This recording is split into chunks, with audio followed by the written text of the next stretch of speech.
Alright, welcome everyone for another round of Planet Nomads. Quick rundown, what I've done since last time. I made another trip out in the Black Toad to get supplies because I keep burning through my biomass containers making the, what was it? The Mark II, yeah, the composite parts Mark II. So I did another one of those, and even getting far away where I couldn't see anything from the base, I still had stuttering like I was experiencing last time. It seems to be a little bit better. I'm not facing towards the main part of the base, but it still happens. And so now I've actually extended, and in the other two bays where I was saying I might not put anything in for the storage, I went ahead and put one in. And that worked out perfectly fine because with the mining rig carrier fully loaded, I mean, everything's set, it's hooked in, it's ready to go. It actually gets to where it can fit underneath. You see just how much clearance I have. If I was to put another stack in on each side, it would not fit. I even tried it on one of these over here, and it just would not fit in. But yeah, we've got that. So I've got conveyors on every side except for the part going to the middle. Again, leaving that up to your decision on how you want to build out for the top piece. And I've started the control tower build section. It's basically set up in a way that I didn't want to do just the black and white again. I wanted to vary up the color scheme a bit. So I went with a dark black main color and then the red color to fill it in. I have also gone on to stacking up more air blades in each corner. So now there's 10 per column in each corner. So 20 per corner, 80 total. And I'm at the weight point now that I should be okay for a little bit, but I am calculations wise around 74, 75 necessary just to get this thing flying. And I still need to be playing around with the setup for the lights. I was just trying to see how they look right here. I actually kind of like the way it comes up with that, you know, has a nice little bit of a glow to it just on the top side, and there's nothing above to, you know, have the light hitting. So that kind of has a nice look to it. I think I'm going to do something similar to that. Maybe not the green color. Maybe go with red in each corner. But I'm thinking I'm going to do something like that for the corners. So I'm working on the tower, which you see I'm going up another 2 levels, because I think that's the right height. And all of a sudden, my jetpack stopped, like, responding to control. Not that it's turned off. It was still going in hover, but I could not fly up. I could not fly down. And I was like, surely I've already gone up to this point. It's not like I'm at the maximum height level and I'm not out of power, because I'm not using that as the you know, to power my multi-tool. It just stopped responding to controls. I had to actually hit escape to go to the menu and then come back out of it for it to start working again. And I don't recall that happening anytime before, at least not anytime recently. All right, and I've got the tower complete, at least the, you know, the tower part. There's no top to the tower yet, but I am going to do something different than I did on the last one. Instead of having just the flooring that goes all the way out, you look down, I'm thinking instead I'm going to do more of a glass curve to it rather than the straight glass I did on the lower one. Because I want to be able to have something where you walk up, you look down, and that is the center of it all. So that is where we're going to put... Not that. I need a... I want a cockpit type thing. I want something... Yeah, we need the captain chair. Take that out for now. There we go. We need a captain's chair. We'll just, you know, for the moment... Right there. I'll probably come back and I'll do some kind of consoles or something like that in front. Make it look a little bit more like a command center, but yeah. So basically, I now have a place to sit and drive this big monstrosity. Now it's time to figure out how to line everything up. So while I didn't want to increase the size of the platform anymore, I went ahead and did it anyway so that it gives a nicer alignment with that. Yes, I will have to use some kind of blocks in the middle so it lines up on the side, but you know, it'd be great if we actually had something more glass like that. Okay, well, yeah, window that with the curve that would fit, you know, a shorter version of that a different version of that. Yeah, I could use something like this, but it's a ramp. That's also a ramp. Flat window, yeah. But, you know, we really could use shorter variations of some things. Or just the option to, say, squeeze it in a bit, where it's not quite so wide, like, you know, adjust the cost a little bit that way. So instead, I'm gonna have, like, little things like I did on that, where it's got the little support bars. Even though we already have the framing for each window, I'm gonna have basically extra framing going along the middle so that it has a middle view right there like that. And since I do not need this to line up to any particular height because of a ceiling placement, in terms of, you know, stairs, anything like that, this can just be whatever height I want it to be. We're gonna go with a much more glassy look, and we'll have the little curves that come up along in between each piece. But in terms of having a brace that runs along the middle, like I've had to do along there on other places, I'm not going to do that. I'm just going to have a shorter, you know, height ceiling, 1 block lower than it normally would need to be, because I don't have to line it up to anything else. And finally, there we go. The tower physical structure is finished.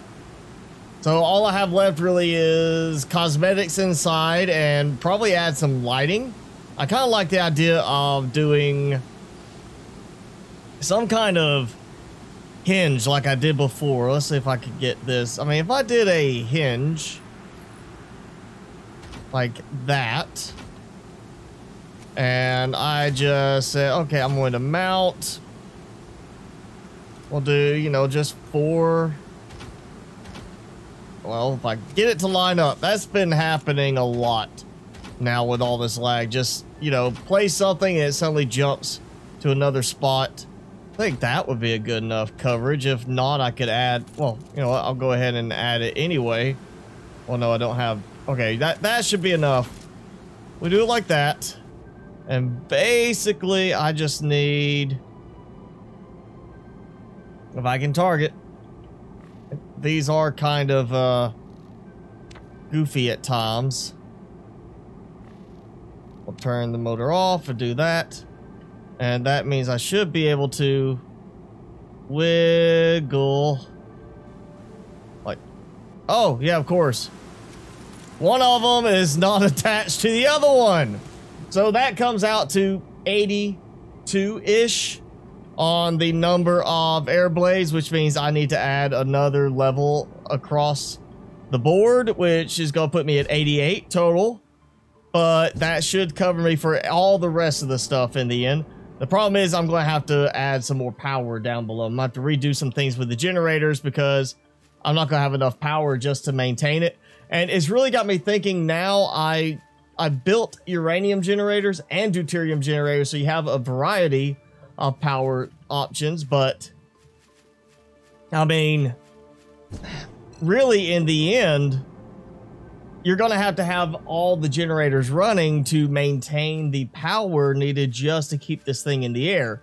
If you let the uranium generators fail because they run out of power, this is going to fall. It's not going to have enough power. It's going to shut everything down, especially the air blades going to drop out of the sky. So I'm really thinking now to just swap all the generators out for uranium or for deuterium generators. Ditch the uranium generator. Sorry for those of you who like uranium generators and prefer that.